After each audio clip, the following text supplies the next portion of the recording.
नमस्कार, माझं नाव अर्चना. डान्स आणि फूड चॅनलमध्ये तुमचं स्वागत आहे. तर वाळवणीत हा आपला तिसरा पदार्थ आहे, तो म्हणजे रव्याचे पळीपापड. ही रेसिपी अगदी सोपी आहे. कोणीही ही रेसिपी करू शकेल. याला कोणतीही पूर्वतयारी करायची गरज नाही.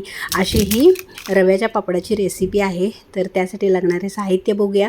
आपण काय केलेलं आहे, 1 वाटीचं प्रमाण फिक्स केलेलं आहे. या वाटीने मी 2 वाटी रवा अशा पद्धतीने घेतलेला आहे. तर बारीक जाड रवा तुम्ही घेऊ शकता. माझ्याकडे थोडासा म्हणजे मीडियमचा रवा होता, तो मी घेतलेला आहे. आता 2 वाटीसाठी मी टोटल 8 वाटी पाणी असं प्रमाण घेतलेलं आहे. तर आपल्याला थोडंफार जास्तसुद्धा पाणी लागू शकेल. तर कोणाचा रवा जास्त असेल, जाड असेल, तर याला जास्तसुद्धा लागू शकतील. तर त्यासाठी मी काय केले आहे, टोटल 2 वाटी रव्यासाठी 8 वाटी पाणी असं प्रमाण घेतलेलं आहे. आता हे आपल्याला गॅसवर ठेवून द्यायचं आहे. याच्यात चवीप्रमाणे मीठ टाकायचं आहे आणि मी थोडेसे यामध्ये जिरे टाकलेले आहेत. आणि ही रेसिपी अगदी सोपी आहे. ज्यांना कुणाला पापड करता येत नसेल तेही हे पापड करू शकतील. म्हणजे कोणतीही पूर्वतयारी वगैरे करायची नाही आहे. तर तुम्ही बघू शकता अशा पद्धतीने हे पाणी आपलं छान उकळलेलं आहे. रवा मी काय केलेलं आहे, थोडंफार घाण वगैरे असेल तर काढून घेतलेली आहे. आता रवा आपल्याला एका हाताने टाकायचा आहे आणि एका हाताने पळीने आपल्याला हे हलवून घ्यायचे आहे. का हलवायचे आहे? कारण यामध्ये गुठळ्या होऊ नयेत. काही वेळी काय होतं, रवा आपण टाकताना गुठळ्या होतात. म्हणून अशा पद्धतीने असं थोडं थोडं रवा टाकायचा आहे आणि मिक्स करत राहायचं आहे. तर असंच 1-2 मिनटंपर्यंत आपल्याला हे छान मिक्स करून घ्यायचं आहे. म्हणजे कसं रवा छान शिजला जातो. तर तुम्ही बघू शकता अशाच पद्धतीने 1-2-3 मिनटं मी याला छान असं हलवून घेत आहे. म्हणजे कसं रवा छान फुलला जातो. आणि तुम्ही बघू शकता अशा पद्धतीने छान रवा फुललेला आहे. मला यामध्ये थोडंसं पाणी कमी वाटत आहे, म्हणून मी काय केलेलं आहे, 4 वाटी पाणी गरम करून घेतलेलं आहे आणि हे यामध्ये थोडं थोडं करून मी टाकत आहे. आणि अशा पद्धतीने हा रवा आपल्याला छान शिजवून घ्यायचा आहे. तर तुम्ही बघू शकता अशा पद्धतीने मी पाणी टाकून हा रवा छान शिजवून घेत आहे. तर आपण आधी 8 वाटी पाणी टाकलेलं होतं आणि हे 4 म्हणजे टोटल 12 वाटी पाणी यामध्ये बसलेलं आहे. जर कोणाचा रवा जास्त जाड असेल तर त्यांना थोडंसं पाण्याचं प्रमाण जास्त लागेल.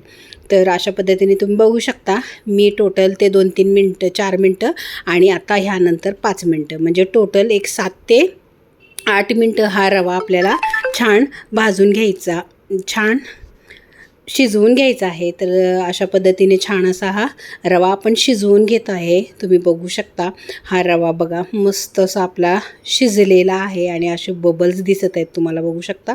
म्हणजे याच्यावरून कळतं की आपला रवा छान असा शिजलेला आहे. टोटल शिजायला आपल्याला याला एक 10 मिनटं पकडून चला, 10 मिनटं लागलेले आहेत. तर अशा पद्धतीने तुम्ही बघू शकता रवा छान शिजलेला आहे, पापड घालण्यासाठी तयार झालेला आहे. तर आता आपण काय करणार आहोत, याचे पापड घालून घेणार आहोत. तर तुम्ही बघू शकता अशा पद्धतीने हा शिजलेला आहे. मी इकडे रवा हे पापड घालण्यासाठी पेपर टाकलेला आहे आणि मी गॅलरीमध्येच हे पापड करून घेत आहे. तर तुम्ही बघू शकता अशा पद्धतीने मी हे किती छान असे हे पळीच्या साह्याने पापड घालून घेत आहे. किती मस्त असे हे पळी पापड बघा उठत आहेत, म्हणजे छान होत आहेत आणि पटपट हे पळी पापड करता येतात. त्याला जास्त वेळसुद्धा लागत नाही. तर तुम्ही बघू शकता अशा पद्धतीने मी किती फास्ट हे पळीपापड घालत आहे. तर तुम्ही बघू शकता अशाच पद्धतीने हे सर्व पळीपापड मी घालून घेतलेले आहेत. तर आपल्याला 2 वाटी रव्यामध्ये 50 ते 60 पापड तयार होतात. तर 2-3 दिवस मी हे पापड बघा उन्हामध्ये छान वाळवून घेतलेले आहेत, मस्त असे वाळलेले आहेत. आता याला आपण तळून घेणार आहोत.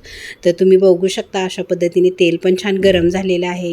तेलामध्ये आपल्याला हे पापड छान तळून घ्यायचे आहेत. बघा किती मस्त असे झटकन आपले हे पापड तळले गेलेले आहेत आणि हे रव्याचे असल्यामुळे अगदी टेस्टला अगदी छान होतात, मस्त होतात. लहान मुलांना तर हे पापड खूप आवडतात आणि हे कसं पौष्टिकसुद्धा आहेत हे रव्याचे पापड. तर तुम्ही हे पापडाची अगदी सोपी रेसिपी करू शकता, कोणीही याला बनवू शकेल. तर आपण अशाच वाळवणीचे पदार्थ याच्या रेसिपी खूप साऱ्या टाकणार आहोत. तर तुम्ही या सर्व रेसिपी बघा. तर अशाच आपल्या चॅनलवर रेसिपी येत जाणार आहेत.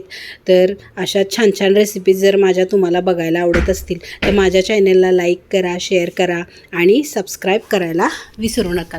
तर तुम्ही बघू शकता पापड छान तयार झालेले आहेत आणि हे तळूनसुद्धा मस्त झालेले आहेत. तर मी तुम्हाला एखादा पापड तोडूनसुद्धा दाखवते की किती मस्त हा पापड तयार झालेला आहे. तर बघा किती मस्त हा तयार झालेला आहे.